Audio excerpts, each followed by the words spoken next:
తెప్పించేముండదు. PF లో అంకె తీసుకుంటారు, ఇదిగో ఇన్ని వచ్చినాయి అని చెప్తారనమాట. అవి మేము ఇప్పించామని చెప్తారు. అంటే డెవలప్మెంట్ ఆస్పెక్ట్ లో ప్రచారం చేసుకోవడానికి ఈ 2 ఏళ్లలో ఉందా బాబు?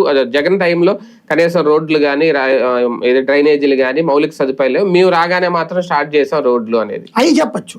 రోడ్ల గురించి చెప్పచ్చు, డ్రైనేజీల గురించి చెప్పచ్చు. చెప్పినప్పుడు పబ్లిక్ అవునయ్యా అంటారు. కానీ వ్యక్తి లబ్ధి అనేటటువంటిదే ఫైనల్. నువ్వు నా ఇంటికి ఇస్తానన్నది ఇది. 50 ఏళ్లకి పెన్షన్ 1500 రూపాయలు ఇది, తర్వాత ఈ నిరుద్యోగ భృతి, ఈ 3 పోని పక్కన పెట్టేసినా సరే ప్రతి ఇంటి నుండి వచ్చే ప్రశ్న ఫీజు రియంబర్స్మెంట్, ప్రతి ఇంటి నుండి వచ్చే ప్రశ్న ఆరోగ్యశ్రీ. ఆసుపత్రికి వెళ్తే చేర్చుకోక అప్పుల పాలయ్యి ప్రాణాలు కోల్పోతున్నటువంటి పరిస్థితి, అనారోగ్యాలతో ఇళ్లలో కూర్చుంటున్న పరిస్థితి వాళ్ళు అడగరా? రెండోది ఫీజు రియంబర్స్మెంట్ కి సంబంధించి సర్టిఫికెట్లు రాక నిలబడిపోయినటువంటి వాళ్ళు అడిగితే ఏం చెప్తారు వీడు సమాధానం? అసలు పోను ఉంటుందో లేదు, ఈ ట్రిప్ కూడా ఉంటుందో లేదు చెప్పట్లేదు ప్రభుత్వం.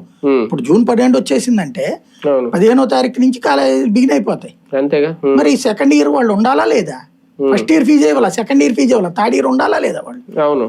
థర్డ్ ఇయర్ కంప్లీట్ అయిన వాళ్ళకైతే మాత్రం క్లియర్ గా అడుగుతున్నారు, డబ్బులు ఇచ్చి తీసుకెళ్ళండి సర్టిఫికెట్లు అనేసి.